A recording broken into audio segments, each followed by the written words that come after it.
High নমস্কার প্রিয় দর্শক বন্ধুরা, তোমরা সবাই কেমন আছো? আমি আশা করছি তোমরা সবাই খুব ভালো আছো। আর ভালো কিন্তু থাকতেই হবে, কেন কি তোমরা আমাদের পরিবারের সদস্য বলে কথা।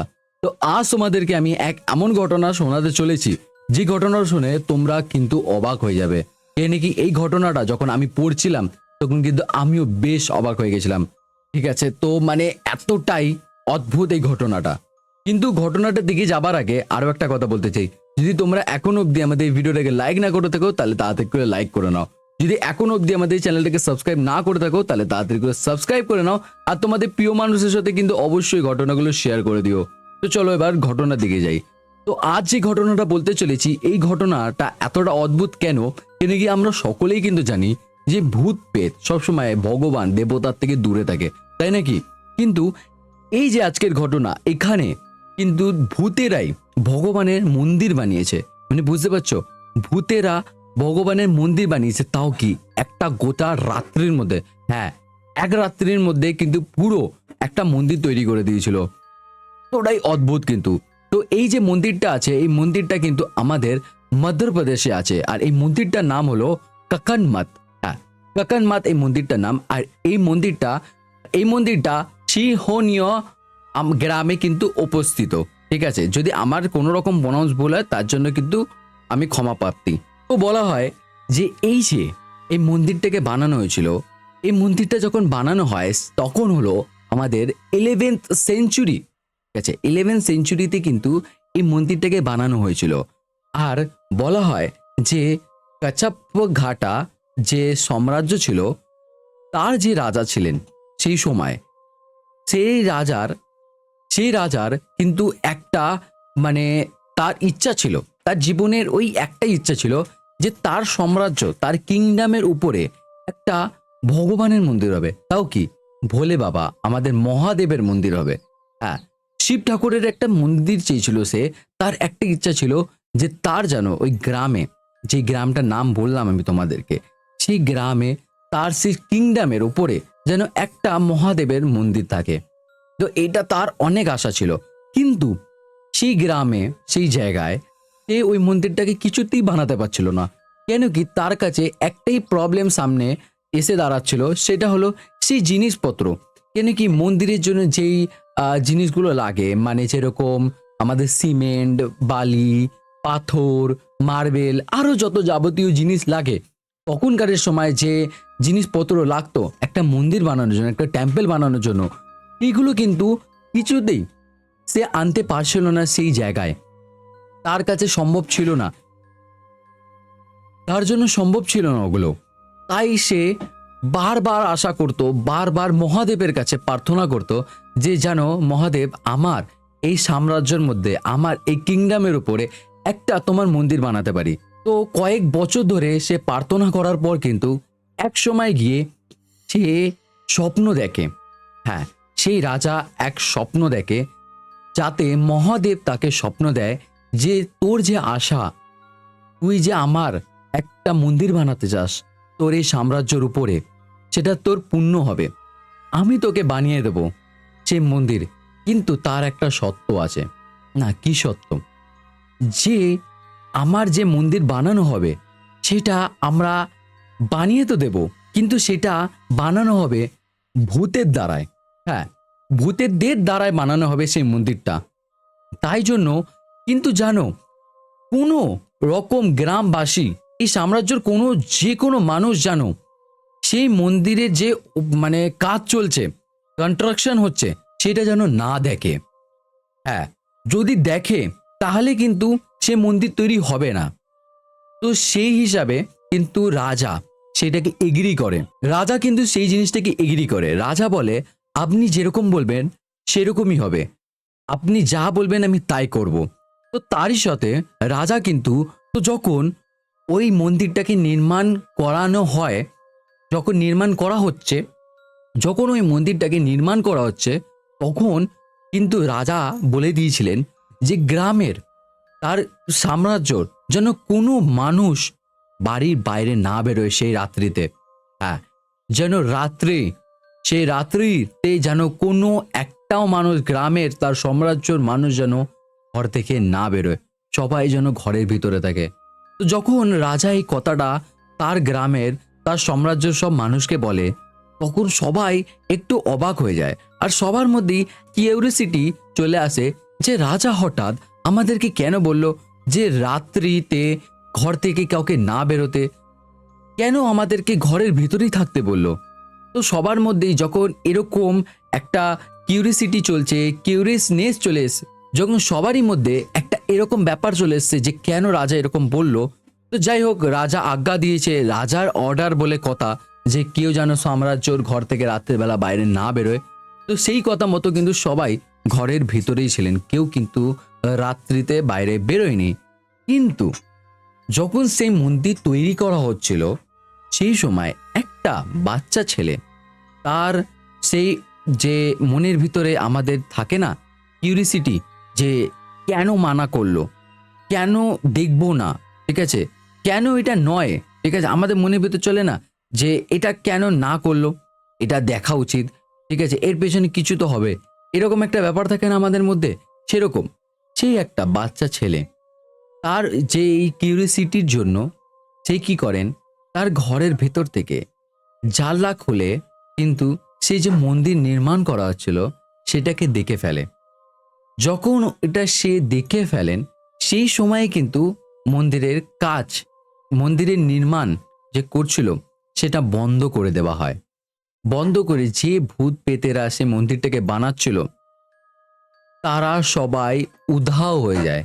আর বলা হয় যেই ছেলেটা, যে বাচ্চা ছেলেটা ওই মন্দিরের যে বানানো হচ্ছিল, কনস্ট্রাকশন করা হচ্ছিল ওই মন্দিরটা, যেই ছেলেটা দেখেছিল সেও কিন্তু ওই রাতারাতি ওই গ্রামের থেকে হাবা হয়ে যায়। হ্যাঁ, ওই ছেলেটাও কিন্তু হাবা হয়ে যায়। আর তার সাথে তার সাথে যারা কিন্তু ওই মন্দিরে নির্মাণ কারিগর ছিল, আর তার সাথে যে মন্দির বানানো হচ্ছিল তারাও কিন্তু হাবা হয়ে যায়। আর মন্দিরটাকে, সেই টেম্পলটাকে আধা ওরকমই ফেলে দিয়ে চলে যায়। সেই মন্দিরটাকে বলা হয় আজও দেখা যায়, ওই মন্দিরটা এখনো সেই জায়গায় রয়েছে। বলা হয় ওই মন্দিরের যে কার্যকরী এতটা সুন্দর, দেখে মনে হয় যেন কোনো হাইফাই কোনো যে ইঞ্জিনিয়ার আছে যারা এইসব বানায় তারা বানিয়েছে। এনে কি এত সুন্দর ডিটেলস, এত সুন্দর করে বানানো।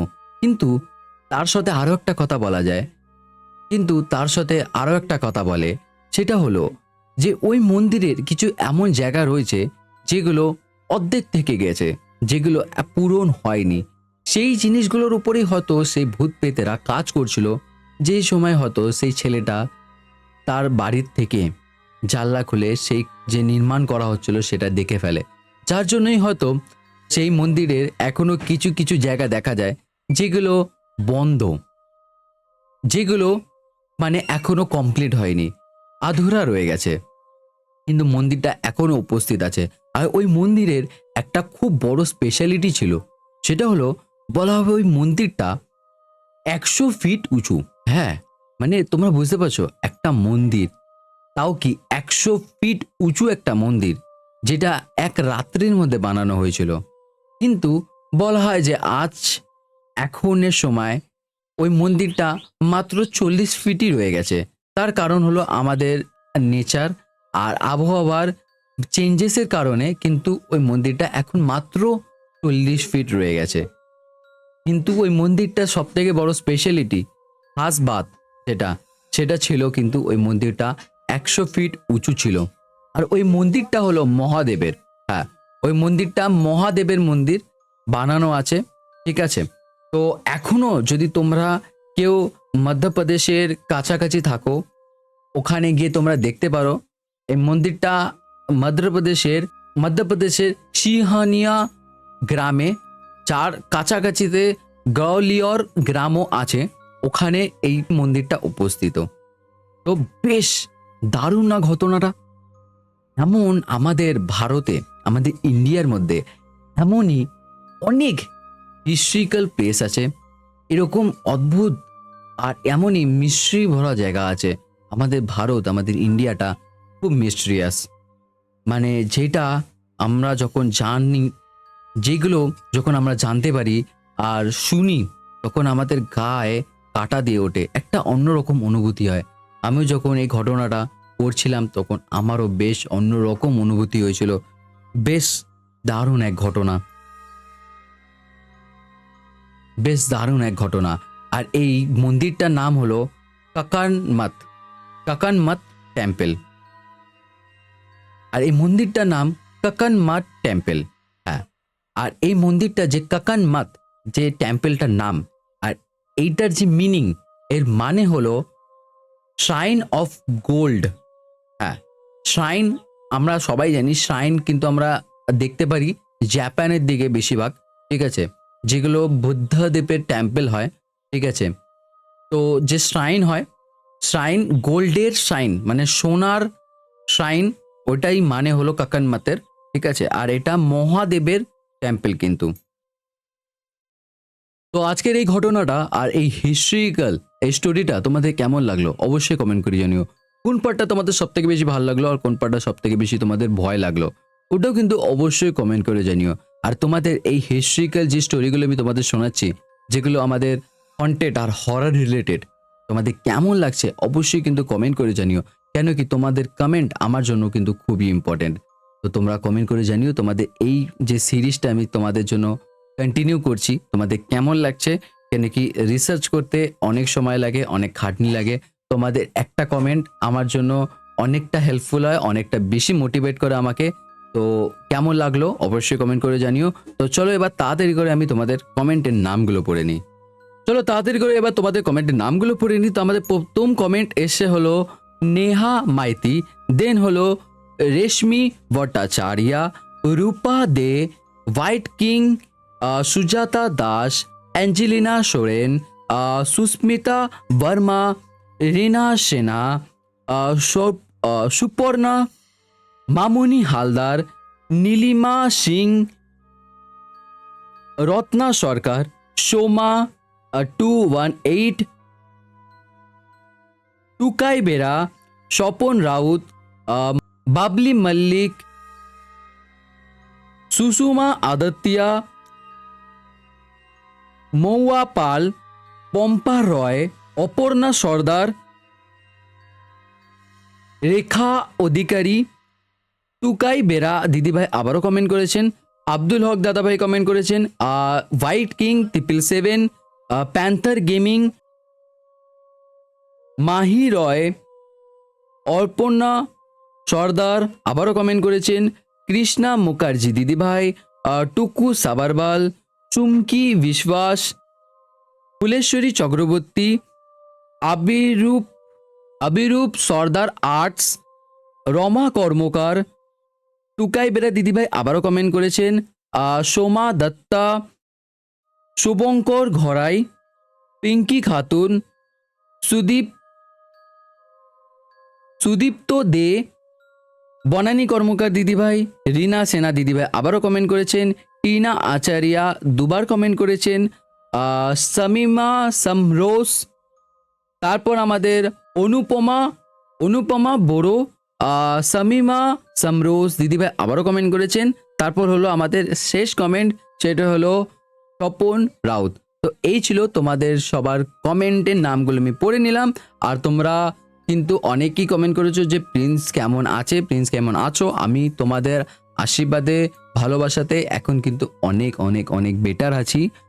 আর হয়তো আর কিছুদিনের মধ্যে একদমই ঠিক হয়ে যাব। আর সত্যি কথা বলতে যেই ঘটনাগুলো তারাপীঠ থেকে আসার পর আমার সাথে হচ্ছে, তার কারণে একটুখানি আমার একটুখানি অদ্ভুত ফিল হচ্ছে, ঠিক আছে। আর কাশি তো মারাত্মক, বাপরে বাপ কি বলবো তোমাদেরকে। আজকের এই ঘটনাটাও আমি যখন রেকর্ড করেছিলাম তার মধ্যে হয়তো 20 বার কেসে ফেলেছি এর মধ্যে, ঠিক আছে। ওগুলো হয়তো তোমরা শুনতে পারবে না, কেন কি ওগুলো কাট হয়ে যাবে এডিটিংয়ে।